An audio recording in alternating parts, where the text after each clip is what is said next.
Hello everyone, welcome to our podcast. आज हमारे साथ है मिस्टर पंकज यादव जो एक एडवोकेट है।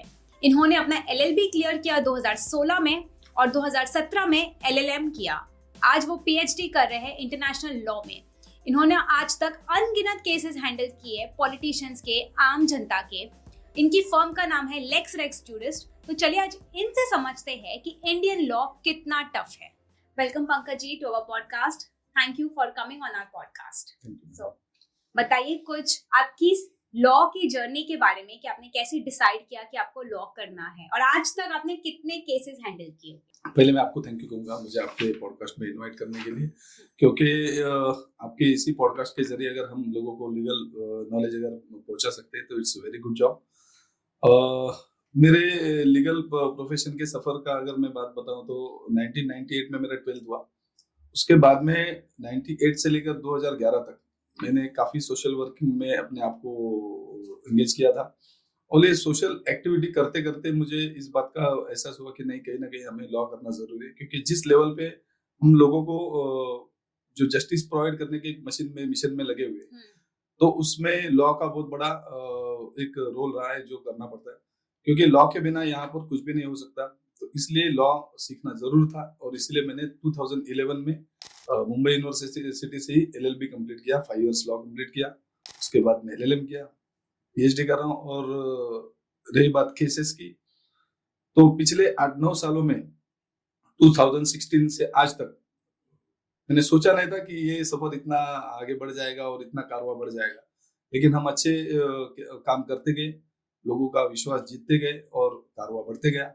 तो आज इन 8 से 9 सालों में करीबन मैं 25 से 30 हजार केसेस में एंगेज हूँ। और ये केसेस आम जनता के केसेस, तादाद में केस आते हैं, मेरे केसेस आते हैं। तो जैसे कि अगर हम स्लम के एरिया में अगर काम कर रहे हैं तो स्लम में बड़े लेवल पे केसेस होते हैं, 1-2 केसेस नहीं होते, एक स्लम 200, 500 टेनेंट, मतलब ऐसे लेवल में होता है। और उनके लिए काम करना काफी टफ होता है और चैलेंजिंग भी होता है कि हम लोगों को उनके घर को मिलाने की या उनको घर दिलाने के न्याय के लिए हम लोग लड़ रहे हैं। That's so good कि आपने इतने लोगों की जस्टिस के लिए इतने केसेस आज तक लड़े हैं। So we need lawyers like you in India. तो मेरा एक पहला सवाल है कि सर डिवोर्स के टाइम पे वाइफ को एलिमनी मिलना जरूरी है एज पर कोर्ट या as per law? Is it necessary that the wife should get alimony?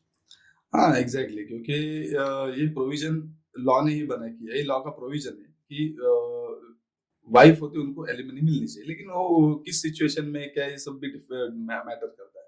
लेकिन वो उनका राइट है, एलिमनी इज अ राइट, तो उसको डिनाई नहीं कर सकते।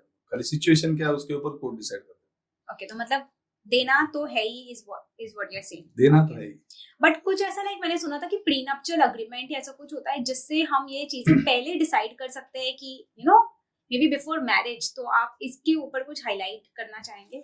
हाँ, अभी कैसे आफ्टर मैरिज कुछ इश्यू क्रिएट हो जाते हैं या कुछ डिस्प्यूट्स हो जाते हैं और बाद में वो रिजॉल्व करने में प्रॉब्लम मुसीबतें आ सकती है। तो इसीलिए अभी क्या करते हैं लोग, पहले एडवांस में शादी करने के पहले ही कपल अपना डिसाइड कर लेते हैं कि ठीक है, इन केस अगर फ्यूचर में ऐसी कुछ सिचुएशन हो गई कि डिवोर्स लेना पड़ा या फिर मैरिज को डिसॉल्व करना पड़ा, तो ऐसे सिचुएशन में फिर उनकी प्रॉपर्टी, फिर जैसा अभी आपने कहा एलिमनी के हिसाब से, ऐसे बहुत सारे प्रॉब्लम्स है, मतलब उनकी प्रॉपर्टी से, इनकम से रिलेटेड, उनके आगे की फ्यूचर की लाइफ से रिलेटेड, ऐसे जो भी चीजें उनको डिसाइड करने के लिए फिर अभी एडवांस में ही एग्रीमेंट किया जाता है। इट्स जस्ट अ कॉन्ट्रैक्ट या म्यूचुअल अंडरस्टैंडिंग, एमओयू बोल सकते हैं आप। तो उसमें ये सारी चीजें इन्वॉल्व होती है कि जैसे आपको अगर डिवोर्स हो गया तो किसके पास क्या रहेगा, उसको क्या एलिमनी मिलेगी, कौन सी प्रॉपर्टी कहाँ जाएगी, या जो भी सारी चीजें उसमें ली जाती है, ताकि फ्यूचर में प्रॉब्लम क्रिएट ना हो। और फिर अगर फ्यूचर में ऐसी कुछ सिचुएशन हो गई तो फिर इसी एग्रीमेंट से वो आगे कंप्लाइंस किया जाता है। तो इस अग्रीमेंट को लीगल माना जाता है, राइट? मतलब अगर आपने एक बार ये अग्रीमेंट साइन कर दिया है क्लॉजेस के लिए, तो आप बाद में मुकर नहीं सकते हो, या फिर अगर बाद में आप कुछ और भी डिमांड करते हो तभी ये अग्रीमेंट माना जाएगा। यस एग्जैक्टली, ये तो आपने ऑलरेडी कॉन्ट्रैक्ट किया है ना, दोनों के बीच में एक म्यूचुअल अंडरस्टैंडिंग हो गई, उसके बाद में जाके आपने शादी किया, तो उसी एग्रीमेंट के हिसाब से फिर अगर आप वो सिचुएशन वैसी रही तो वो हिसाब से आपको कंप्लाई करना पड़ेगा। अगर समझो कई सिचुएशन अगर चेंज हो गई, कोई क्रिटिकल सिचुएशन हो गई, तो फिर उसमें कोई चेंजेस आ सकते हैं। अदरवाइज जो कॉन्ट्रैक्ट है उसके हिसाब से आपको चलना है। और ये इसकी वैलिडिटी जब तक आपका शादी है, जब तक आपका डिसोल्यूशन ऑफ मैरिज नहीं हो रहा है ओह, तो इट्स ओके। अगर ये सिचुएशन आ गई तो है ना, इफ एंड देन ऐसा तो मतलब कहीं ना कहीं ये कह सकते हैं राइट कि ये एक अगर कोई कपल्स आज कुछ अग्री करते हैं और बाद में चेंज हो जाता है तभी एक सेफ्टी ऑप्शन बच जाता है ये अग्रीमेंट। Yes, अगर yes, हम yes. बहुत लॉजिकली और प्रैक्टिकली आज क्या सोचना हो जाता है चाहें कि तो, आगे शादी बिकॉज के आए दिन हम डिवोर्स केसेस या एलिमनी मैटर्स के बारे में सुनते हैं। क्या होता है, देखो एक शादी है मतलब ये क्या दो ही लोग नहीं होते, ये दो फैमिलीज का एक तरह से एक दूसरे से नाता बन जाता है। और कभी कभी ज्वाइंट फैमिली होती है तो कहीं ना कहीं ऐसे छोटे मोटे इश्यूज तो क्रिएट हो जाते हैं और वो इस तरह हिसाब से वो सिचुएशन बदल दी जाती है। तो लोग क्या चाहते हैं, अभी तो माइक्रो फैमिलीज में लोग ज्यादा बिलीव करते हैं, तो वो हिसाब से वो लोग का अभी जैसा जमाना चेंज होते जाएगा वैसे ये सारी चेंज होती जाएगी सिस्टम, वैसा है। लेकिन ये एडवांस सिस्टम बहुत अच्छा है। अच्छा है राइट। आपके पास आते हैं कोई ऐसे कपल्स जो पहले से एग्रीमेंट बनाना चाहते हैं? हाँ, अभी तो देखो कैसा है कि हम हमारा लेक्सरिक जुडिशियल लॉ फर्म है तो इसमें सारे केसेस आते हैं फैमिली के ये वो सब। लेकिन आज का अगर मैं सिचुएशन बताऊं तो आज के कपल्स बहुत ज्यादा एडवांस है। हाँ, अभी तो लोग शादी नहीं करना चाहते, अभी तो रिलेशनशिप में रहना चाहते हैं। और अपना लॉ भी इतना बहुत अच्छा है कि रिलेशनशिप को भी अभी आप रजिस्टर कर सकते अच्छा हो, तो रिलेशनशिप का एग्रीमेंट रजिस्टर कर सकते हो, तो एक तरह से वो ही हो गया ना। यू आर सेइंग कि लिव इन रिलेशनशिप को आप रजिस्टर कर Yes, सकते हो, वो yes. लीगल है यस इंडिया में। यस यस, तो आज उसमें ही जा रहे हैं ना लोग। हाँ। प्रेनप्शियल एग्रीमेंट के हिसाब से अभी आज लोग सीधा लिव इन रिलेशन में रहना चाहते हैं, लिव इन रिलेशन का एग्रीमेंट बनता है और उनके हिसाब से उनके राइट्स भी है ही। तो इज लिव इन रिलेशनशिप का वो agreement as good as marriage अगर आप मैरिज भी नहीं करना चाहते फ्यूचर में तो? हाँ, एक सवाल ही नहीं, तो इसी पे तो आपको बना मैरिज वाले सारे rights live in live in relationship relation में आपको आप सिर्फ हस्बैंड वाइफ नहीं होगे, में लेकिन एज पर लॉ नहीं होंगे बट फॉर उन दोनों के लिए तो they would be considered yes like yes वैसा। उसको लीगल कंसीडर किया हाँ। जाएगा। आप दोनों अगर इंडिविजुअल्स कहीं पर रहते एक साथ में रहते हैं तो उसको लीगलाइज करने का एक लिव इन रिलेशन का जो एग्रीमेंट है वो भी हाँ। आज रजिस्टर होता है। अच्छा वो भी रजिस्टर Yes. होता है। मेरे लिए बहुत नया था कि लिव इन रिलेशनशिप जैसा भी कोई एग्रीमेंट रजिस्टर होता है आज नहीं होता लोग है करते हैं। सर अभी एक बताइए मुझे कि मतलब मैंने काफी बार हमने भी सुना है कि अंडर कंस्ट्रक्शन प्रॉपर्टी के लिए लोग प्रॉपर्टी के लिए एडवांस मनी तो दे देते हैं लेकिन काफी बार बिल्डर्स पोजेशन को डिले कर देते हैं। तो फिर क्या पैसे वापस हमें मिले जाते हैं कि वो फोरफिट हो जाते हैं और क्या एक्शन ले सकते हैं हम इन बिल्डर्स के अगेंस्ट? बिकॉज रेरा भी एक नया एक्ट गवर्नमेंट ने इंट्रोड्यूस किया है तो आई गेस बिल्डर्स को मतलब आम जनता को इससे क्या फायदा होगा? तो आम जनता को फायदा होने के लिए रेरा का ये प्रोविजन किया गया है।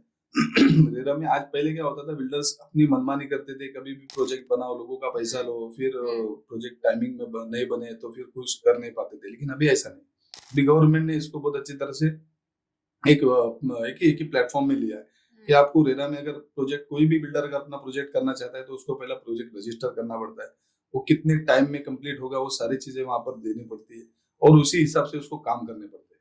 अगर उसने दिए हुए टाइमिंग में अगर अपना काम नहीं किया, अगर फ्लैट ओनर है अगर उसको पोजीशन नहीं दिया तो फिर उसके लिए भी उसको जो भी फ्लैट ओनर है वो वहां पर रेरा में उसका कंप्लीट कर सकता है।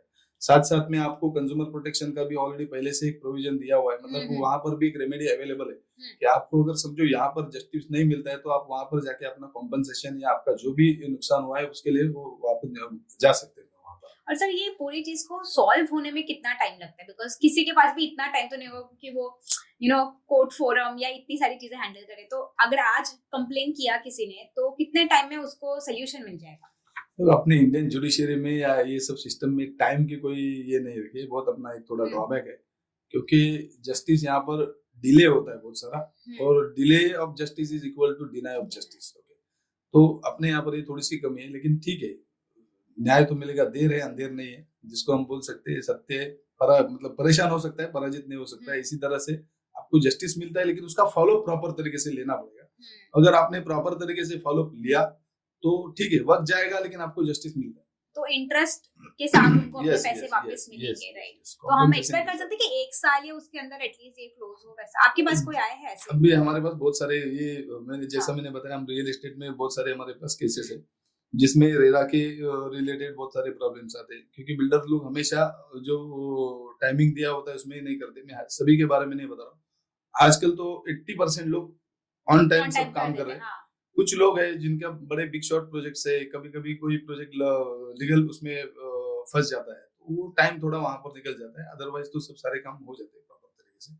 और दूसरा ये कि हाँ ये भी बात सही कि रेरा में थोड़ी सी अभी भी ये प्रॉब्लम्स है कि वहां पर जो वक्त का आपने बताया वो थोड़ा इशू है, लेकिन ठीक है, अच्छी तरह से अगर प्रॉपर फॉलोअप किया जाए तो सारी चीजें हो जाती अभी मुझे बताइए सर कि क्या हर इंसान को विल बनानी चाहिए, मतलब कि सिर्फ नॉमिनेशन अगर हमने कर लिया, जैसे कि अगर आज मेरा कोई अकाउंट है और मैंने हर चीज में मेरी बहन को नॉमिनी बना लिया, तो इज इट कि वो ही उसी को वो पैसे मिलेंगे, या विल नहीं बनी तो, क्योंकि हमने कितनी बार सुना है कि डिस्प्यूट होते हैं दो भाई के बीच में, तो विल कितनी जरूरी है, और अगर विल नहीं बनी तो क्या कर सकते हैं ये डिस्प्यूट को सॉल्व करने के लिए? सही है। विल बनाने का मतलब क्यों बनाती है पहले हमको समझना पड़ेगा।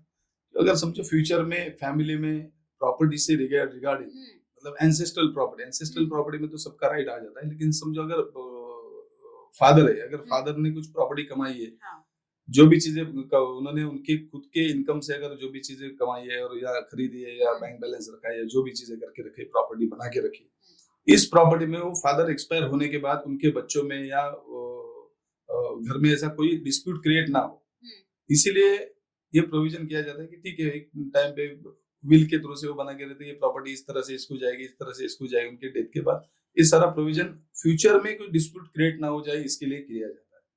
और नॉर्मली ये विल होने के बाद फिर वो हिसाब से विल का प्रोबेट का भी सिस्टम है कि अगर समझो बाकी के जो लीगल एयर्स है उनको भी कुछ अगर इश्यू हो तो वहां पर विल प्रोबेट होने के बाद ही उसको इम्प्लीमेंट किया जा सकता है। ऐसा मतलब फ्यूचर में कुछ प्रॉब्लम ना हो फैमिली के अंदर या लीगल एयर्स के अंदर, ऐसा कुछ प्रॉब्लम ना हो, इसीलिए विल का ये प्रोविजन किया गया है।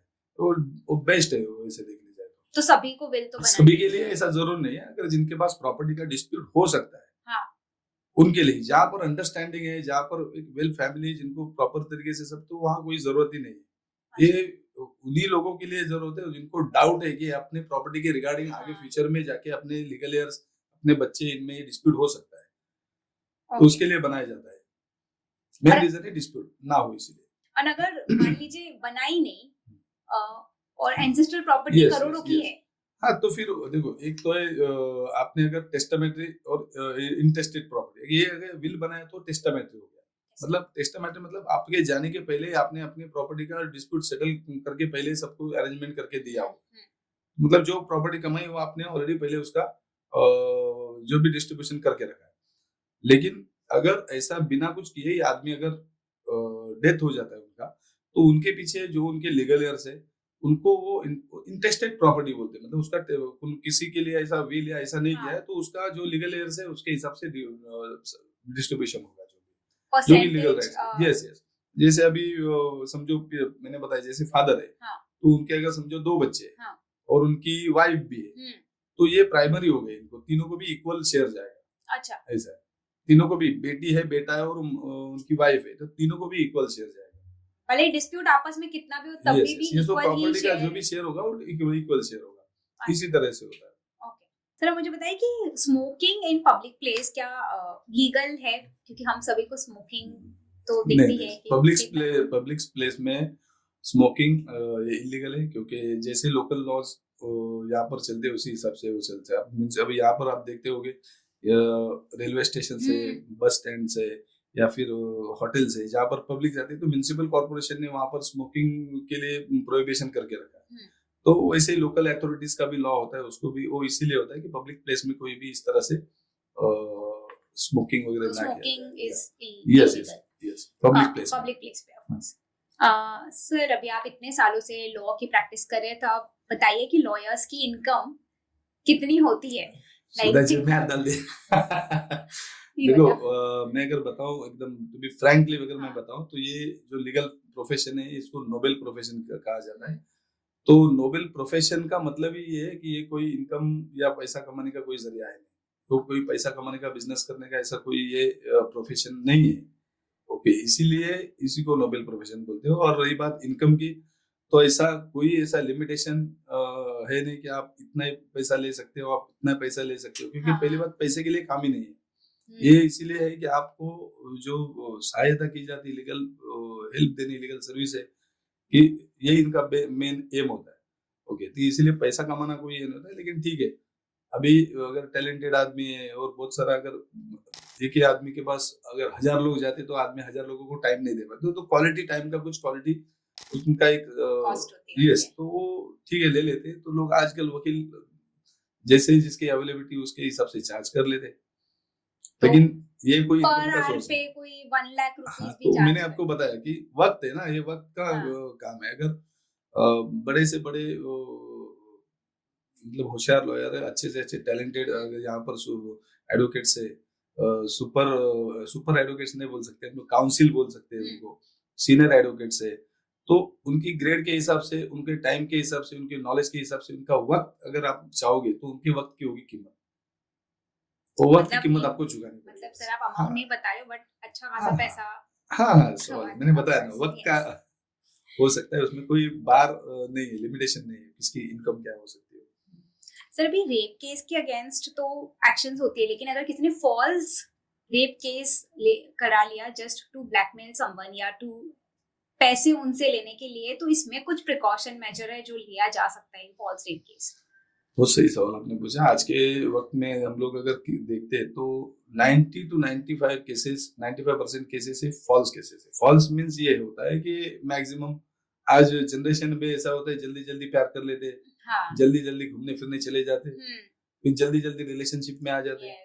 फिर वो रिलेशनशिप में आने के वक्त प्रॉमिसेस होती है बहुत सारी, और फिर पहले सोना बाबू होता है, फिर होते होते आगे चलते चलते फिर डिस्प्यूट्स होने चालू हो जाते हैं, फिर एक दूसरे को मिलना बंद हो जाता है। ऐसे में क्या हो जाता है, फिर लड़की जाके पुलिस स्टेशन में कंप्लेन कर देती है कि पहला मुझे इन्होंने प्रॉमिस किया शादी का और अब मुझसे शादी नहीं कर रहे, तो इन्होंने शादी का ये देखिए मुझसे रेप कर लिया। तो ये ऐसी केसेस काफी बढ़ रही है, आप सोच नहीं पाओगे कि यहाँ तक कि हाई कोर्ट्स और सुप्रीम कोर्ट्स तक अपने हर स्टेट को उन्होंने इंस्ट्रक्शन दे रखी है कि ऐसे कोई केसेस आते तो कम से कम आप इन्वेस्टिगेट करो और उसके बाद में एफआईआर दर्ज करो। क्योंकि शादी का प्रॉमिस देके अगर तुम किसी का अगर रेप केस का कंप्लेंट कर रहे हो तो उसमें क्या है, उसमें सच्चाई क्या हो पहला देखो। लेकिन दूसरी तरफ सुप्रीम कोर्ट ने ये भी बोला है कि अगर कोई लेडीज कंप्लेंट करने जाती है तो पहला उसकी कंप्लेंट ले लो और उसके बाद में क्या सच क्या झूठ कोर्ट डिसाइड करेगा। तो इसमें थोड़ा सा ये हो जाता है, कंफ्यूजन हो जाता है कि ठीक है केस ले भी के केस ना भी ले, लेकिन मोस्ट ऑफ क्या होता है केसेस ले लेते पुलिस भी, तो पुलिस भी अपने हिसाब से केस इन्वेस्ट करती है, सच को झूठ, झूठ को सच पुलिस के हाथ में होता है। वकील हम सिर्फ क्या करते हैं उसमें क्या लूपहोल्स है, क्या सारी चीजें कहाँ पर क्या सच्चाई, हम सच्चाई को सिर्फ कोर्ट के सामने रखते थे। तो फॉल्स केसेस के बारे में अगर यही मैं बोलना चाहूंगा, पुलिस को प्रॉपर तरीके से उसका इन्वेस्टिगेशन करना चाहिए, एडवांस मतलब कंप्लेंट आने के बाद सच्चाई क्या वो देखनी चाहिए और वो हिसाब से फिर आपको केस रजिस्टर करने चाहिए। अननेसेसरली क्या हो रहा है कि कोई भी जा रहा है कंप्लेंट कर रहे हो, आपके हिसाब से एफआईआर ले रहे हो और एफआईआर एक बार किसके ऊपर रेप केस लग जाता है, एक बार किसके ऊपर रेप केस का चार्ज लग जाता है ना, तो फिर उसको उसमें से निकलना बहुत मुश्किल है, इमेज भी खराब हो जाती है उसकी, सोशल लाइफ भी खराब हो जाती है, फैमिली भी लोगों सोसाइटी में रहने के लिए मुश्किल कर देती है सोसाइटी। तो इस तरह से बहुत सारी मुसीबतें आती है। तो ये फॉल्स केसेस ये बहुत बड़ा प्रॉब्लम है आज के डेट में यहाँ पे। तो ये स्टेट ने और पुलिस ने इसमें बहुत अच्छी तरह से इन्वेस्टिगेशन करके आगे काम करना चाहिए। आपके पास कभी भी ऐसा कुछ आया है जहाँ पे आपने मदद की हो किसी की इस मैटर में? ये मेरा प्रोफेशन ही ऐसा है, मेरे पास तो क्रिमिनल सिविल दोनों भी चीजें। तो क्रिमिनल रेप केसेस तो बहुत सारे, मतलब ये समझ के आप सोच नहीं सकते हो आप कि महीने में कई रेप केसेस में हम लोग काम करते हैं, लेकिन उसमें 90% मैं बोल रहा हूँ ना केसेस ऐसे दिख रहे हैं। मैक्सिमम रेप हुआ है लेकिन रेप वो इस तरह से हुआ, ऐसा रेप की डेफिनेशन ही चेंज हो गई आज के डेट में। जैसे एक्चुअल में जो रेप हो रहे हैं वैसे जो केसेस है वो रेयर केसेस है, लेकिन ये जो केसेस है मैक्सिमम केसेस यही चल रहे हैं आज के। आपके पास ज्यादा केसेस क्या चीज की वजह से फाइलिंग के लिए आते हैं? इतने केसेस आपने जो किए, लेकिन फिर भी कुछ ऐसे हो गए ना, ये टॉप 3 रीजंस है कि हमारे केसेस की वजह से दर्ज होते हैं सबसे ज्यादा? अभी ये तो नहीं बोलूंगा यही स्पेशली क्या हो गया, हम जिस तरह से लोगों को सर्विस दे रहे हैं, लोगों की जिस तरह से प्रॉब्लम सॉल्व कर रहे हैं, तो उस तरह से हमारे पास सारे केसेस आ रहे। तो जिसमें सिविल भी है, बहुत सारे सिविल केसेस है। अभी सिविल की मैं बात बोलूं तो लैंड के केसेस बहुत सारे लोगों के, रिडेवलपमेंट के बहुत सारे केसेस है, ये बिग मतलब नंबर्स में केसेस है, ऐसे सिंगल में नहीं बता सकता हूँ। जैसे मैंने हाउसिंग के मैंने एसआरए के बताए, तो एसआरए के मेरे पास आज ही मैंने बोला ना 25-30 हजार तो एसआरए के केसेस है, आप सोच नहीं सकते। उसी तरह से मैंने बताया अगर अभी एम्प्लॉयज का है, एम्प्लॉयज है म्युनिसिपल कॉर्पोरेशन के एम्प्लॉयज, अभी सफाई कर्मी है, म्युनिसिपल कॉर्पोरेशन में काम करने वाले सफाई कर्मी, ऐसे पूरे स्टेट में जितने भी म्युनिसिपल कॉर्पोरेशन है ऐसे पूरे स्टेट में जितने भी गवर्नमेंट ऑफिसेस है, सेमी गवर्नमेंट ऑफिसेस है, जहाँ पर ऐसे काम करने वाले 4th ग्रेड के जो भी एम्प्लॉयज है, उनके राइट्स के लिए हम जब लड़ते तो ये केसेस कई नंबर्स में आ जाते। बोल नहीं सकते कि हम लोग के कहाँ पर मतलब कितने उसके लिए लोगों के लिए, तो बड़ी तादाद में हम लोग करते हैं। वैसा क्रिमिनल का आप बोलेंगे तो क्रिमिनल के हर काम जहाँ क्राइम होता है वहीं पर केस रजिस्टर होती है। नए क्राइम होता है, आज सिस्टम ऐसे नए क्राइम होता है तो भी क्राइम क्रिएट किया जाता है और फिर केसेस रजिस्टर हो जाते हैं। तो ये मतलब अलग लेवल का है, ऐसा हम लोग बोल नहीं सकते कि फिक्स ये केस, लेकिन अलग अलग केसेस हमारे बहुत सारे आते हैं। आज के डेट में फैमिली के सबसे ज्यादा मैटर्स मतलब क्रिएट हो रहे हैं।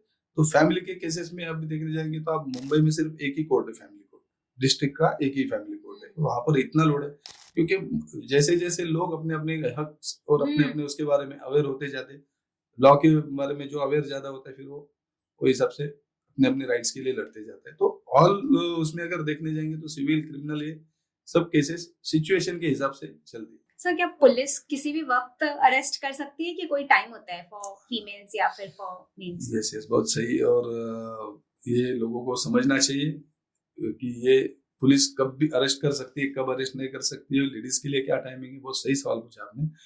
तो खास पहले मैं लेडीज के लिए आपके लिए बताऊंगा, सुबह 6 बजे से लेके शाम को 6 बजे तक, सिर्फ इसी पीरियड में लेडीज को पुलिस स्टेशन में किसी भी इन्वेस्टिगेशन के लिए, इंट्रोगेशन के लिए अगर बुलाना है तो यही टाइमिंग में बुला जा सकता है, सुबह 6 से शाम को 6 बजे तक। शाम को 6 बजे से लेके सुबह के 6 बजे तक, इस टाइमिंग में लेडीज को पुलिस स्टेशन में नहीं बुलाना चाहिए। ये रूल है। okay. कोई भी पुलिस ऑफिसर ने अगर कोई लेडीज को बुलाना है इंट्रोगेशन के लिए या फिर पूछताछ के लिए बुलाना है तो उन्होंने पूछताछ भी लेडीज इंस्पेक्टर या लेडीज के थ्रू से ही करनी चाहिए। अच्छा, ये भी है, कोई जेंट्स ऑफिसर लेडीज को इंट्रोगेट नहीं कर सकता। ये चीज है, तो ये प्रोसेस है, ये करना चाहिए। और दूसरा कि पुलिस कौन से केसेस में डायरेक्ट, ऐसा नहीं है कि आपके ऊपर किसी ने कंप्लेंट की और पुलिस आई और डायरेक्ट आपको पकड़ लिया और लेके गई, ऐसा नहीं। तो इसके लिए पहले जो उसमें तो 41A का नोटिस दिया जाता था, अभी सेक्शन 50 में जाता है BSS में, BNSF में। तो अभी पहले का जो IPC था और CRPC था उसका ही प्रोविजन अभी नए एक्ट में किया गया, लेकिन एक्ट को समझने से बेहतर है प्रोविजन क्या है उसमें। किसी भी पुलिस को ने अगर कोई केस रजिस्टर किया जिसकी सजा 7 साल से कम हो, जो क्राइम की सजा 7 साल से कम हो, ऐसे क्राइम में आपको पहले पुलिस क्या करती है, नोटिस देती है और कंपलसरी नोटिस देना पड़ता है। आपके खिलाफ समझो 420 का केस दर्ज हो गया, तो 420 का केस आपके ऊपर दर्ज होने के बाद पहला पुलिस आपको नोटिस देगी कि आपके ऊपर ये सेक्शन 420 के हिसाब से ये FIR दर्ज हो गई है और इसके रिगार्डिंग आप पूछताछ के लिए यहाँ पर पुलिस चौकी में आ जाइए और इनको मिले, ऐसा वो नोटिस देंगे आपको। नोटिस देंगे तो ही आपको जाना है। अच्छा। क्या होता है, नोटिस लेने के बाद आप डायरेक्ट एंटीसिपेटरी बेल के लिए जा सकते हो, वहां से आप बेल ले सकते हो, वो भी प्रोविजन है आपको। इन द सेंस बताने का इंडियन कॉन्स्टिट्यूशन के हिसाब से आपकी लिबर्टी को ज्यादा यहाँ पर ध्यान दिया गया है कि आपकी लिबर्टी यहाँ पर मेन ये होनी चाहिए, और ये इंडियन कॉन्स्टिट्यूशन आपको प्रोटेक्ट करता है। ये पता होना चाहिए, ऐसा नहीं कि डायरेक्टली अरेस्ट कर सकते हैं, नोटिस देना जरूरी है। तो नोटिस के बिना अरेस्ट नहीं कर सकते। अभी इसी के रिगार्डिंग पुलिस की कार्रवाई को देख के अभी हाईकोर्ट में भी इसी बारे में अभी सुनवाई चल रही कि यहाँ पर सभी चीजों में नोटिस देनी चाहिए या कुछ ही केसेस में मतलब ऐसा देनी चाहिए। उसके ऊपर अभी चल रहा है हाईकोर्ट का भी डिसीजन जो भी आएगा, लेकिन अभी तो इसके ऊपर बहुत अच्छे तरह रिसर्च चल रहा है। हाईकोर्ट ने खुद ने इसका संज्ञान लिया और जो अभी फैसला आएगा वो बहुत अच्छा ही होगा। सर, रैगिंग के अगेंस्ट क्या लॉ है? बिकॉज अभी हाल ही में हमने सुना कि एक 15 साल के बच्चे ने रैगिंग की वजह से सुसाइड कर लिया। तो अगर अगर छोटे बच्चे जो फ्यूचर है हमारा, अगर वो ऐसा कर सकते तो रैगिंग के अगेंस्ट क्या स्ट्रिक्ट एक्शन हो सकती है, क्या लॉ है? तो रैगिंग पहले तो होना नहीं चाहिए एक्चुअली, लेकिन जहाँ पर भी इस तरह से घटनाएं हो रही है वो मैनेजमेंट, जहाँ पर ये कॉलेज या कोई स्कूल में या कोई कॉलेज में इस तरह से अगर होती है तो पहला स्कूल के मैनेजमेंट ने इसके ऊपर स्ट्रिक्ट एक्शन लेना चाहिए। उनके गाइडलाइंस ऑलरेडी वहां पर लिखे हुए रहते, कभी कभी बच्चे वो फॉलो नहीं करते, स्टूडेंट कभी फॉलो नहीं करते और किसी को रैगिंग के उसमें सता के उसको परेशान करते, तो फिर आगे जाके क्रिमिनल केस भी और कंप्लेंट्स वगैरह भी हो सकती है रिगार्ड, मतलब जैसे कि वो अभी जैसा कि आपने बताया बच्चे ने सुसाइड कर लिया, तो रैगिंग की वजह से सुसाइड कर लिया तो फिर हमें अबेटमेंट ऑफ सुसाइड का उसके ऊपर केस लग जाएगा। यस, IPC की, यस, जिन बच्चों ने जिन लोगों ने उसको बच्चों को परेशान किया और जिसके वजह से अगर किसी ने सुसाइड किया है तो उनके ऊपर भी अबेटमेंट ऑफ सुसाइड का लग सकता है ना केस। माइनर, यस, माइनर हो, अभी माइनर मतलब 12 साल के ऊपर तो केस दर्ज हो ही रहे ना, ऐसा है। तो ये नहीं 12 साल के नीचे हो गए तो आप वहां पर ये कर सकते हो वो जुवेनाइल में, और 12 साल के ऊपर तो भी जुवेनाइल में जाएंगे तो भी एफआईआर तो हो जाएगी ना। तो उनके ऊपर भी केस हो सकता yes, है। yes, तो yes. Is the management equally responsible for what actions? Of course मैंने इसीलिए पहले शुरुआत मैनेजमेंट से की, क्योंकि मैनेजमेंट को ये सारी चीजों को बहुत अच्छी तरह से ध्यान देना चाहिए कि वहां पर पढ़ने वाले स्टूडेंट वो क्या करते हैं क्या नहीं करते, उनके पास सिक्योरिटी की हर चीज वहां पर, जैसे कि कैमराज है, सीसीटीवीज है, कहाँ पर इस सब इसका जैसे भी गाइडलाइंस दी गई है उसको 100% अगर फॉलो किया जाए तो रैगिंग हो नहीं सकती। मतलब बोलने का मीनिंग है कि precaution is better than cure, हम लोग उस तरह से बोल सकते हैं। तो प्रिकॉशन हर चीज की लेनी आज के वक्त में बहुत जरूरी है। सर कुछ ऐसे हेल्पलाइन नंबर्स जो सभी को पता होने चाहिए लॉ के बारे में, लाइक वी सजेस्ट कि एनी हेल्पलाइन नंबर? अभी लॉ के लिए हेल्पलाइन नंबर सिर्फ वकील हो सकता है, ओके, इन शॉर्ट अगर पता नहीं जाए। और दूसरा ये कि अगर समझो क्रिमिनल के कोई एक्टिविटी हो तो पुलिस ने दिए दे के रखे हुए 100 है, 103 है, ये सारे नंबर्स को दे के रखे। तो लॉ के लिए ऐसा स्पेसिफिक ऐसा कोई हेल्पलाइन नंबर है नहीं। हाँ, लेकिन आपने बताया तो मैं भी ऐसा सोचूंगा कि किसी के लिए होना चाहिए एक्चुअली। गवर्नमेंट ने ये नंबर्स आपको पता ही होने चाहिए, if you are in trouble then you should directly call them. लेकिन कैसे, इसके लिए सोशल अवेयरनेस की बहुत जरूरत है। अपनी सोसाइटी आज भी सिविल लॉ के बारे में अवेयर नहीं है। मतलब मैं अगर बोलूँ तो 2 या 5% लोगों को सिविल लॉ पता है, इतने लोगों को ही सिविल लॉ पता है। अपनी सोसाइटी लॉ के बारे में अवेयर नहीं, इसी वजह से ये प्रॉब्लम्स हो रहा है कि हमारे यहाँ पर सभी चीजें दे रखी है। जैसा कि हमारा इंडियन कॉन्स्टिट्यूशन वर्ल्ड में बेस्ट कॉन्स्टिट्यूशन है, इसमें इतने सारे अपने राइट्स और सारे प्रोविजन और सिस्टम के बारे में सारी चीजें बता के रखे। लेकिन हमारे 140 करोड़ जनता में से 10 करोड़ जनता को भी मैं बोल रहा हूँ ये पूरा कॉन्स्टिट्यूशन पता नहीं होगा। आप सोच सकते हो कि अगर 10 करोड़ लोगों को नहीं पता है तो 140 करोड़ लोगों, 130 करोड़ लोगों का हालत क्या हो। तो ये मेन यही चीज है ना। ये जैसा आपने बताया कि कोई टोल फ्री नंबर होना चाहिए, तो टोल फ्री नंबर है इंडियन कॉन्स्टिट्यूशन। जिसको अपना कॉन्स्टिट्यूशन पता है, जिसको लॉ पता है ना, उसको किसी की जरूरत नहीं पड़ेगी, कोई बटन की जरूरत नहीं पड़ेगी, कोई सिस्टम समझने के लिए। लेकिन यहाँ पर प्रॉब्लम है अवेयरनेस। अपना लॉ के बारे में, कॉन्स्टिट्यूशन के बारे में अवेयरनेस बहुत कम है। लेकिन इसके अलावा जो इलीगल एक्टिविटीज उसमें लोग अवेयर ज्यादा हो जाते हैं। आज आप कोई भी चीज देखो ना, अभी जैसा मैंने बताया कि कोई भी बाबा आके बैठ जाए और वो उसने अगर कुछ बोल दिया तो उसके सामने भीड़ लग जाएगी। वो कुछ भी गलत अनाप शनाप बोल दिया, लोग तुरंत भरोसा करेंगे। लेकिन लॉ के बारे में अगर वही चीज बताएंगे तो लॉ बताने वाले को लोग गलत समझेंगे, उसको सही मानते हैं।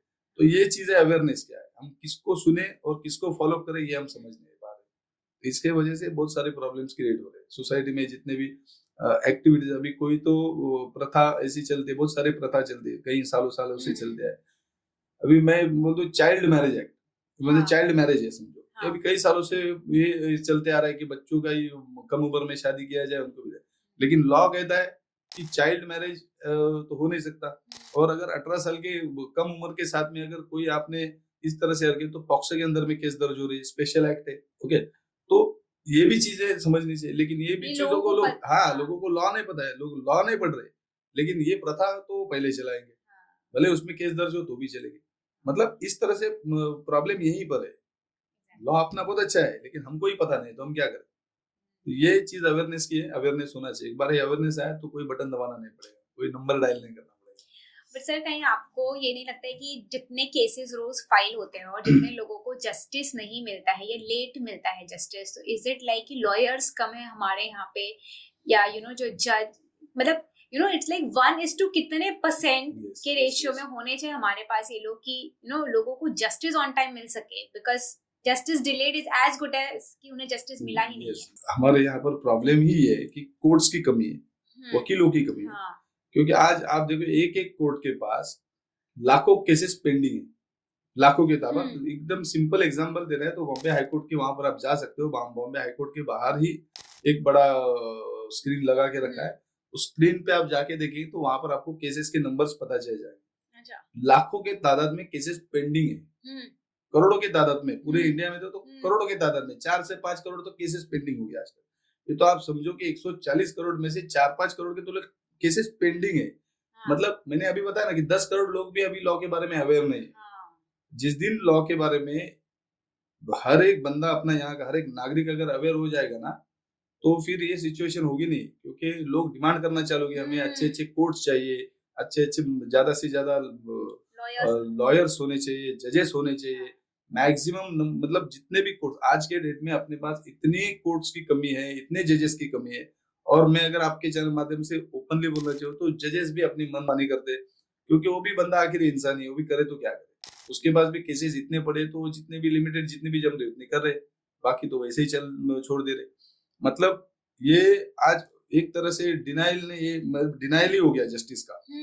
उसको डिले नहीं बोल सकता मैं, प्रोफेशनल मतलब लॉयर होने के बावजूद मैं ये बोलता हूँ, क्योंकि लोग आते 4-4 साल से, उसका डेट नहीं लग रहा, हाईकोर्ट में जाओगे तो उसका डेट नहीं लग रहा है 4-4 साल से, तो हाईकोर्ट में अगर उसका सुनवाई नहीं होती रहेगी तो फिर वो कोर्ट उसके काम का ही क्या। एग्जैक्टली वही।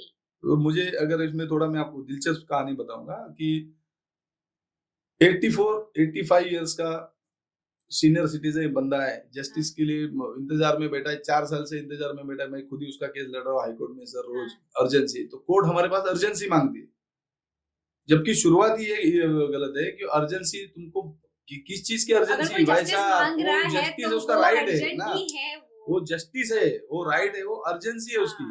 और वहां पर बैठे ऊपर हाईकोर्ट के जजेस, हाईकोर्ट के जस्टिस पूछ रहे हैं क्या अर्जेंसी है, तो बताओ मैं आपकी सुनवाई करूंगा। तो इसका मतलब ही क्या हो गया, वो ऑन द स्पॉट वो डिनाइल हो गया। उसको ऑन द स्पॉट उसको डिनाइल कहा जाता है, क्योंकि आप ऐसा सवाल पूछ ही नहीं सकते हो, आप अर्जेंसी पूछ ही नहीं सकते हो, क्योंकि वो जस्टिस मांगने हैं आपके पास। तो ये एक तरह से डिनाइल हो गया। तो ये सिचुएशन है अपनी इंडियन जुडिशरी की, आप समझ सकते हो। तो फिर क्या इंसान क्या लेवल पे वहां पर मांगने जा सकता है। तो ये कहीं ना कहीं इसमें सुधार आना चाहिए, और जजेस ने और कोर्ट ने इसका संज्ञान लेना चाहिए कि एटलीस्ट आपके पास जो आया है जस्टिस के लिए आया है, उसको आप अर्जेंसी नहीं पूछो, जो भी आया है जिसको जो अपने नंबर वाइज ले लो। आजकल वहीं पर भी सब पैसे का खेल चल रहा है, जो भी मांगेगा उसको न्याय, इस तरह से नहीं होना चाहिए। तो टू बी फ्रैंक, अगर ये मैं आपको बता रहा हूँ ऑन रिकॉर्ड, इसीलिए बता रहा हूँ कि ये कहीं ना किसी ने इसका संज्ञान लेना चाहिए। आदमी मैं जिसके लिए बोल रहा हूँ थोड़ा सा अंदर से निकला, क्योंकि वो इंसान वो जस्टिस के लिए मर गया, अभी वो मर गया तो सवाल ही नहीं ना, वही तो बता रहा हूँ कि आदमी जब न्याय के राह में मर जाता है, न्याय के इंतजार में, उसको न्याय नहीं मिलता है, तो मतलब ही क्या ना फिर कोई मतलब नहीं है। तो ये चीज है। तो ये कहीं नहीं क्यों हुआ, क्योंकि लोड बहुत है, कोर्ट के ऊपर लोड बहुत है, जजेस कम है, एडवोकेट्स कम है, कोर्ट्स की संख्या कम है। तो जितना लिमिटेड पॉपुलेशन बढ़ते जा रहा है और सारी चीजें बढ़ती जा रही है, लेकिन सिस्टम को भी अपडेट होना जरूरी है। एग्जैक्टली सिस्टम को अपडेट होना, क्योंकि अभी देखिए जैसे अगर चेक बाउंसिंग का केस है, ओके, उसका मान लीजिए 3 लाख 5 लाख 10 लाख का चेक बाउंस, उसे पता है कि उसे पहले नोटिस देनी होगी, कोर्ट का पूरा प्रोसेस हैंडल करना होगा। वो सोचेगा मैं इतना टाइम एक चेक बाउंसिंग के मैटर के लिए दूं, मतलब आप समझ रहे एक प्रोसेस। लोग कोर्ट से डर जाते हैं ये सोच के कि लॉयर को पैसे देना पड़ेगा प्लस कोर्ट के धक्के खाओ। तो मतलब चेक बाउंसिंग हो गया, फिर मनी एक्सटॉर्शन हो गया कि कोई मनी एक्सटॉर्शन या किडनैपिंग केसेस भी हो गए। तो इसके अंदर सर कुछ भी ऐसा नहीं है क्या जिसके अंदर ये प्रोसेस में टाइम लिमिट आ सके या फिर लोगों को जस्टिस मिल सके? Like you have been in law, आप लॉ में क्या चेंज लाना चाहेंगे? जो 138 का आपने चेक बाउंस का पूछा सवाल, ये तो मुझे खुद को सही में बहुत सही है, क्योंकि ऐसा हो गया चेक बाउंस के मैटर्स ऐसे हो गए अपने मुंबई में, पूरे इंडिया में अपना 138 के मैटर जो भी चलते हैं, और रियली लोग क्या कर रहे हैं आज उसको एक टूल की तरह यूज कर रहे हैं, चेक बाउंस के केसेस को। जो चीटर लोग हैं, चीटिंग करने का इसको एक जरिया बना के यूज कर रहे हैं, क्योंकि अपने यहाँ पर इसका बहुत लूप होल्स है। हमें यहाँ पर अगर मुंबई में हम लोग प्रैक्टिस कर रहे हैं तो 138 का चेक बाउंस का केस कोई भी अगर लेके आता है, कोई चेक बाउंस लेके आता है, साहब ऐसा हुआ, इसने चेक दिया, बाउंस हो गया, अभी क्या करे, तो हमको खुद को उसको बोलना पड़ता है भाई तुझे न्याय के लिए भी कम से कम कितना इंतजार करना पड़ेगा। क्योंकि आप सोचो 130 में आज अगर हम और दुबई, अगर दुबई और हम अगर दोनों को कैलकुलेट अगर ये करते, कंपेयर करते, तो ये सोचो अगर दुबई में आप किसी को चेक नहीं दे सकते हो, अगर चेक दिया तो आपका उसका बाउंस नहीं होना चाहिए, अगर बाउंस हुआ तो 24 आवर्स में आपको सीधा जेल जाना पड़ता है। एग्जैक्टली 24 आवर्स तुरंत आपको जेल जाना पड़ेगा।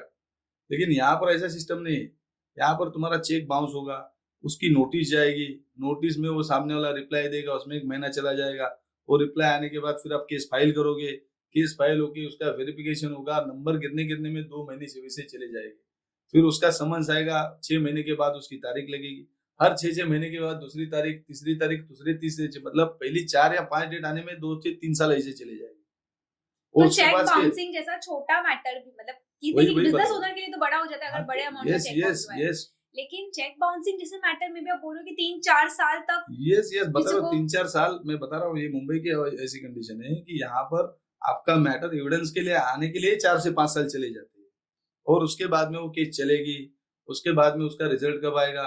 उसमें भी ये चीज थी कि बाबा ठीक है, आदमी को अगर किसको समझो कन्विक्ट भी हो जाता है वो बात की बात, लेकिन इतना जो समय चला जाता है, अभी आप सोचो किसका 50,000 का चेक बाउंस हो गया है, वो क्या 10 साल तक चलेगा। नहीं, वो पहले बात लेकिन तो उसके जाएगा लिए कि तो लॉयर वो की फीस 50,000 लगेगी उसके लिए तो हाँ। वो 50,000 भी बहुत बड़ी कीमत हो गई ना। Exactly. वो 50,000 उसको अगर बाउंस किया हुआ चेक और प्रोसीजर में जाना है तो उसको कितने कोर्ट के धक्के खाने पड़ेंगे, कितना वक्त चलाना पड़ेगा। लेकिन ठीक है स्लो सिस्टम, लेकिन कहीं तो भी एक पॉजिटिव थिंग ये है कि चलो इस जरिए तुम वहीं से कुछ ना कुछ तो अपना रिकवर कर सकते हो। और कॉम्पेंसेशन इंटरेस्ट के साथ दिया जाता है। यस वो कॉम्पेंसेशन उसमें मिलता है, डबल अमाउंट मिलती है, उसका भी प्रोविजन, मतलब 1 लाख का चेक है तो आपको 2 लाख मिलेंगे, लेकिन मिलेंगे जिसने चेक बाउंस किया उसके बाद देने के लिए कुछ नहीं होगा तो वो भी नहीं मिलेंगे। वो बंदा 1 साल का अगर सजा लग गया तो समझो 6 महीने का सजा लग गया तो 6 महीने के लिए जेल जाएगा, और जो आपकी चेक बाउंस की रकम अगर उसने नहीं दे पाया तो और 6 महीना एक्स्ट्रा, यानी 1 साल से ज्यादा तो कुछ हो नहीं पाएगा। 1 साल में वापस आ जाएगा वो बात, लेकिन आपका पैसा नहीं मिल सकता है इसमें। तो ये भी प्रॉब्लम, मतलब 3-4 साल आप केस लड़ो और उसके बाद में भी जो पैसा मिलेगा नहीं मिलेगा उसका कोई गारंटी नहीं। उसके पास होगा तो मिलेगा, नहीं होगा तो फिर गया।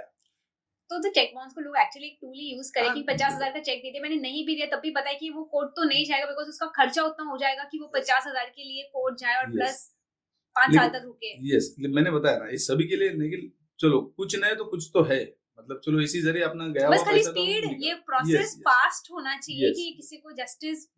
और मुझे कहीं ना कहीं ये भी लगता है कि एक टाइम फ्रेम अगर हर चीज के लिए डिसाइड हो कि चलो चेक बाउंसिंग है तो हम 6 महीने में इसको सॉल्व कर ही देंगे, यू नो, सिवियरिटी को समझते हुए एटलीस्ट जस्टिस दे। तो उसके लिए भी प्रोविजन अपने पास है।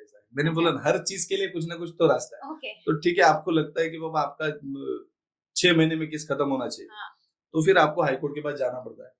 हाईकोर्ट को बताना पड़ता है कि ये मेरा केस कम से कम, ये कोर्ट को इस तरह से बोलो कि मेरा केस भाई 6 महीने में खत्म करे या साल में खत्म करे। तो फिर हाईकोर्ट वैसे ऑर्डर करता है अर्जेंसी, हाँ, कि बाबा इनको इतने जल्दी इनका मैटर खत्म करो। तो उसको टाइम बाउंडेड मैटर बोलते हैं। ऐसा होता है ऐसे भी है। तो कोर्ट, हाईकोर्ट से आया ना ऑर्डर, हाईकोर्ट ने अगर नीचे वाले कोर्ट को अगर समझो मैजिस्ट्रेट है उसको ऑर्डर किया तो मैजिस्ट्रेट बाकी केसेस छोड़ देगा, वही केस 6 महीने में खत्म करने उसको। तो ऐसे टाइम बाउंड मैटर बहुत सारे होते हैं। मतलब नॉर्मली ऐसे मैंने बताया कि उस टाइमिंग में तो उसके लिए भी हाईकोर्ट जाना पड़ेगा। तो हाईकोर्ट कितने टाइम में सुनवाई करेगा उस पर भी डिपेंड है। तो आपका जो पिटीशन है वो जल्दी से जल्दी सुनवाई होगी तो यहाँ पर भी जल्दी होगी। लेकिन हर चीज को मैंने बोला ना, अपने यहाँ पे जो इंडियन लॉ है ना उसमें हर चीज को अच्छा से अच्छा वो दिया गया है, लेकिन लोगों की कमी है यहाँ पे।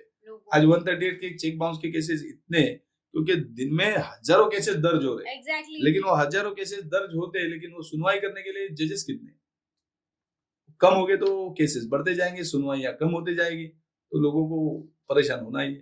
फार्मर्स की प्रोटेक्शन, लाइक अभी कितने फार्मर्स भी हमने देखे हैं कि यू नो पहले भी सुनते थे कि यू नो लैंड के इसकी वजह से उन्होंने यू नो सुसाइड कर लिया क्योंकि उन्हें अपने जमीन के पैसे नहीं मिले या ऐसा कुछ। तो कुछ फार्मर्स की प्रोटेक्शन, बिकॉज किसान, India is an agricultural land, हम हमेशा बोलते हैं, तो किसानों के क्या राइट्स है इंडिया में जो उन्हें पता होने चाहिए, एवरी फार्मर शुड नो। देखो अपना इंडिया अगर देखेंगे तो एक कृषि प्रधान देश हो गए, तो यहाँ पर हर चीज को बेस ही अपना फार्मर्स का। मैं खुद फार्मर मैं प्रोफेशन मेरा लीगल है, वकीली करता हूँ, लेकिन मैं खुद किसान हूँ। आज भी मैं गांव में खेती करता हूँ। आज भी मेरी सारी चीजें, इवन मैं घर में चावल खाता हूँ, मेरे गांव में मेरे खेती में उगा हुआ वही खाता हूँ। मतलब बोलने का मीनिंग ये कि किसान ये पूरे सिस्टम का मेन सेंटर पॉइंट होना चाहिए। और किसानों के लिए आज तक जितने भी स्वामीनाथन कमीशन वगैरह जो भी वो पूरी तरह से इम्प्लीमेंट नहीं किया गया, तो किसानों के लिए बहुत सारी चीजें उसमें रिकमेंड की गई है उसका स्वामीनाथन कमीशन में, वो इम्प्लीमेंट होनी जरूरी है। आज हम लोग अगर हर चीज के बारे में, डिजिटल इंडिया और हर चीज के बारे में जितने अपडेट हो रहे हैं, सबसे ज्यादा अगर इम्प्लीमेंटेशन अगर अच्छी से होना चाहिए वो किसानों के लिए होना चाहिए। क्योंकि यहाँ पर हम जितना प्रोडक्ट आज हम लोग क्या लेवल पे एक्सपोर्ट करें, आप सोच सकते हो। इंडिया पॉपुलेशन 140 करोड़ का है, लेकिन एक्सपोर्ट हम लोग यहाँ से 2.5 मतलब 2.5 से 3% या 2.5 से 5% के बीच में हम लोग खाली एक्सपोर्ट कर पा रहे हैं। तो यहाँ पर इतनी बड़ी आबादी, इतनी बड़ी खेती है, इतना बड़ा पानी का रिसोर्स है, सारी चीजें होने के बावजूद भी हम एक्सपोर्ट बहुत कम कर पा रहे हैं। ओके, फॉरेन कंट्रीज है, गल्फ कंट्रीज है, जहाँ पर तो कोई कुछ मतलब सब कुछ उगता ही नहीं है, मतलब खेती भी होने का कोई चांसेस नहीं है। ऐसी सारी कंट्रीज अपने जैसे कंट्रीज पे डिपेंड होती है। तो ये बहुत बड़ा अगर देखने जाएगा तो एक लूपहोल रहा अपने सिस्टम का सरकारों का कि किसानों के लिए जो चाहिए, किसान सुसाइड कर रहा है, इसका मतलब it is a clear symbol कि आप फेल हो। किसानों के लिए अगर मरने की नौबत आ जाए तो इससे बड़ा किसी सरकार का फेल्योर नहीं होता है, कोई सिस्टम का फेल्योर नहीं होता है, क्योंकि जहां पर जो उग रहा है उसको एक एमएसपी, आज एमएसपी के लिए कितने दिनों से आंदोलन चल रहा है। बीच में वो किसानों के लिए बिल लाए थे, एक्चुअली वो किसानों के लिए बिल थे ही नहीं। आजकल इंडस्ट्रियलिस्ट क्या कर रहे हैं, यहाँ पे मल्टी बिलियनियर्स जो है, बिजनेस टाइकून जो है, तो बिजनेस टाइकून क्या कर रहे हैं, उन्होंने हर एक अभी एफएमसीजी का देखा, अभी कोरोना के पीरियड में समझ में आया कि सारे सेक्टर ठंडे हो गए, लेकिन जो किसान है या जो एग्रीकल्चरल है वो खाली वही चल रहा था प्रॉपर, उसके हिसाब से सब चल रहे थे, क्योंकि इंसान को जिंदा रहना है तो खाना ही है। तो ये रिलेटेड एग्रीकल्चरल प्रोडक्ट से रिलेटेड सारे उसमें लोगों ने अभी घुसना चालू कर दिया। तो वहां पर जो किसान को एक्चुअल उसका भाव मिलना चाहिए, उसने जो उगाया, उसने जो उसके प्रोडक्ट को कुछ मार्केट ही नहीं मिल रहा। ये लोग आ जा रहे, बिचौलिए लोग आ जाते, ये लोग ही वो लेके फिर उसका अपने हिसाब से बिजनेस करा देते। तो ये बहुत बड़ा प्रॉब्लम किसानों के लिए। मैं बोलूंगा स्वामीनाथन कमीशन के हर एक जो उन्होंने इम्प्लीमेंट करनी चाहिए, जो भी सजेशंस दिए हो, तो बहुत सारा किसानों को इसके ऊपर बेनिफिट हो सकता है। तो कोई एक दो ऐसा सजेशन जो अगर इम्प्लीमेंट हो, सजेशन मैंने बोला ना, जैसा एमएसपी है, एमएसपी अगर उसका एमएसपी मतलब जो बेसिक भाव है, किसान ने जो उसमें जो उपज की है, जो भी चीजें धान बनाया, जो भी कुछ किया है, उसका एक एमएसपी फिक्स ऐसा लगना चाहिए, कंफर्म भाई इतना रेट गवर्नमेंट ये चीज में खरीदेगी इतना, तो क्या हो जाएगा, वो आश्वस्त हो जाएगा, वो निश्चिंत हो जाएगा, उसने जो मेहनत करके उगाया है, जो चीज बनाया है, उसका उसको भाव मिल गया, किसान खुश हो जाएगा और ये सुसाइड की नौबत नहीं आएगी, मतलब फिक्स होगा उसका इनकम। आपके पास ऑप्शन हो कि कोई दो या एक लॉ आप बदल सको, या अभी है ही नहीं वो लॉ लेकिन आप ला सको, तो वो क्या लॉ होगा? मैं ये नहीं बोलूंगा कि मैं कोई नया लॉ लाऊं, लेकिन मैं ये जरूर कहूंगा अगर मैं कुछ करना चाहूंगा तो मैं सिर्फ ये करूंगा कि जो अपना है सिस्टम, जो लॉ हमको बना के दिया गया है, उसी को 100% इम्प्लीमेंट करना चाहूंगा। मतलब अगर लॉ मतलब इंडियन कॉन्स्टिट्यूशन मतलब सब हो गया है, सारी चीजें आ गई, कुछ अपना दिमाग लगाने की जरूरत नहीं, कुछ करने की जरूरत नहीं, सारी चीजें इंडियन कॉन्स्टिट्यूशन में दी गई, हर चीज का प्रोविजन किया गया, उसी को अगर 100% अगर चलाया गया तो मुझे नहीं लगता अपने इंडिया में किसी को भी मुसीबत का सामना करना पड़ेगा, हर चीज 100% क्लियर हो जाएगी। उतना वास्ट, उतना पावरफुल, सब कुछ पावरफुल है, सब कुछ। कोई ऐसा केस है जिसने आपको हिला दिया हो, like and you would like कि ऑडियंस को पता होना चाहिए, ऐसा कुछ लाइक जिससे आप एज अ लॉयर भी आप सोच रहे हैं कि ऐसा केस? यस, ऐसे हिला के रख दे ऐसे केसेस में अगर बताऊं तो क्रिमिनल केस बहुत ऐसे टफ केस आते हैं हमारे पास, जहां पर अपने आइडेंटिटी नहीं होने की वजह से इंसान को जेल में रहना पड़े, तो इससे बड़ी केस मेरे नजर में कोई नहीं होती। तो ऐसी केस थी एक, मैं नाम तो नहीं बता पाऊंगा, लेकिन बहुत रेयर में से रेयर केस आई थी मेरे पास, तो उसमें मैंने सब चीज की, सारी चीजें, लेकिन आखिर में जहां पर आइडेंटिटी का सवाल आया वहां पर हमारा लॉ भी घुटने टेक देता है। तो ऐसी हाँ, यस, तो उसके लिए है सॉल्यूशंस, लेकिन मैंने बोल रहा हूँ ना, मैं बता रहा हूँ कि डाउन ट्रोडन आपका लॉ कैसा पावरफुल है, मैं बता रहा हूँ ना, उसी तरह से वो जमीन पे एकदम गरीब से गरीब इंसान को भी उसका फायदा होना चाहिए, उसके लॉ का उसको ये होना चाहिए, वो सबसे अपना एम है अपने लॉ का। ओके, तो ये है कि गरीब से गरीब लोगों को न्याय मिलना चाहिए। तो अगर वो न्याय उसको चाहिए, तो उस न्याय के सामने अगर आप कुछ ना कुछ अगर चीजें रखोगे, नहीं तुम्हारे पास ये चीज होनी चाहिए, ये चीज होनी चाहिए, पैरामीटर्स रखोगे, तो उस पैरामीटर्स अगर उसके पास है ही नहीं, तो क्या वो लाइबल नहीं, उसको न्याय के लिए ये नहीं, जस्टिस मिलेगा कि नहीं मिलेगा? तो ऐसे केसेस में थोड़ा होना चाहिए, कुछ भी अपने यहाँ पर कुछ अमेंडमेंट होनी चाहिए, कुछ तो भी यहाँ पर एक सिस्टम में कुछ चेंज होना चाहिए। क्योंकि क्या है, आज बहुत सारे, आप मानोगे नहीं, बहुत सारे एक्यूज्ड जेल में बैठे हुए, किसके पास जमानत नहीं है, जमानत भरने के लिए पैसा नहीं, किसके पास मतलब जामीन देने के लिए कोई गारंटर नहीं है, या श्योरिटी बोलते हैं हम उसको, कोई श्योरिटी नहीं है, तो ये भी चीजें कहीं ना कहीं एक मैटर करती है इंसान के फ्रीडम को। मैंने बोला कॉन्स्टिट्यूशन में सब सारी चीजें देखी रखी है, लेकिन इसको इम्प्लीमेंट करना प्रॉपर तरीके से। तो ये ऐसी केस थी जिसने हिला दिया मुझे, क्योंकि ये मुझे लगता है मुझे डिस्कस करना भी चाहिए। आपको बता दूंगा, आपके माध्यम से लोगों को समझ में आएगा, क्योंकि हम अपनी फैमिली को कितना प्रोटेक्ट करते हैं और क्या लेवल पे लोग जीते। एक केस था यहीं का, चारकोप का। यहाँ पर भीख मांग के अपना रोजी रोटी मतलब गुजारा करने वाले एक छोटा मतलब लेडी थी। उसकी बेटी मर गई।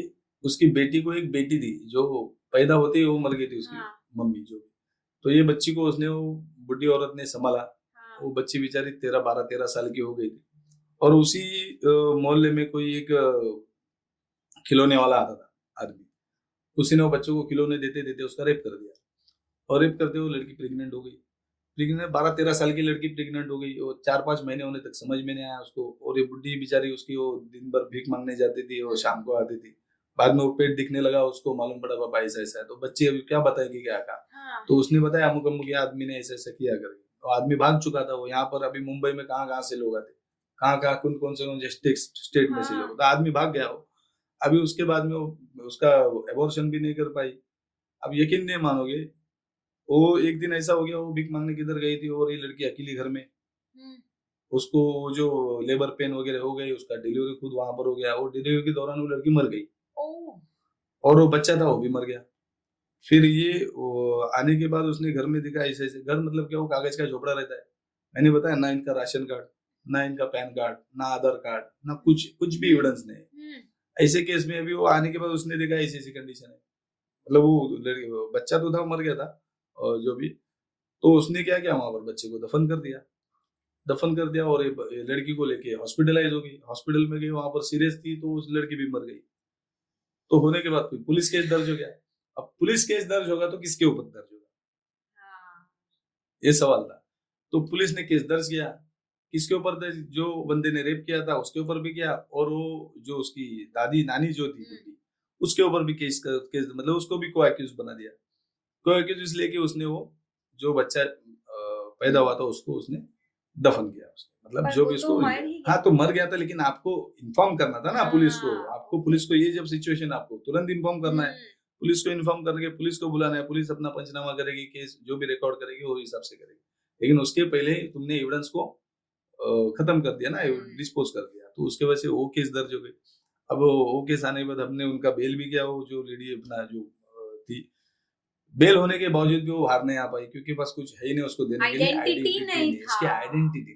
तो ये ऐसे तो बहुत सोच हो जाती है इसमें, कौन क्रिमिनल कौन क्या। ऐसे ऐसे चैलेंजिंग केसेस होते हैं। सर एक लास्ट क्वेश्चन, जैसे गुजरात में आपने देखा होगा कि लोग बैंक से लोन कम लेते हैं, लेकिन फैमिली वाले एक दूसरे से लोन लेते हैं इंटरेस्ट पे। तो ये कितना लीगल है और कोई लॉ है स्पेसिफिकली? बिकॉज मैंने गुजरात में काफी सुना है, सूरत गुजरात में ऐसा बहुत होता है। तो कुछ लॉ? अभी ये सिर्फ सूरत और गुजरात की बात नहीं है, पूरे इंडिया में लोग, ये आज से नहीं, लोग ब्याज से पैसा लेना, ये जब बैंक्स थे नहीं तब से सब सिस्टम चलते आ रहा है। ओके, ये देखने जाएंगे तो एक तरह से एक व्यवहार जो सालों साल से, सदियों से बना है, एक व्यवहार चल रहा है लोगों के बीच में। ये अभी इलीगल है, अपने आप पूरे इंडिया में इलीगल है। तो अगर इंटरेस्ट पे किसी को पैसे देने हैं तो नहीं दे सकते? 100% इलीगल है वो। इंटरेस्ट पे पैसा देना ही इलीगल है। आपके पास उसके लिए लीगल प्रोविजन है। आपके पास मनी लेंडर्स का लाइसेंस होना चाहिए। अगर आपके पास मनी लेंडिंग का लाइसेंस है तो आप फिर दे सकते हो। उसमें भी परसेंटेज दी होगी, कितना परसेंट देना है।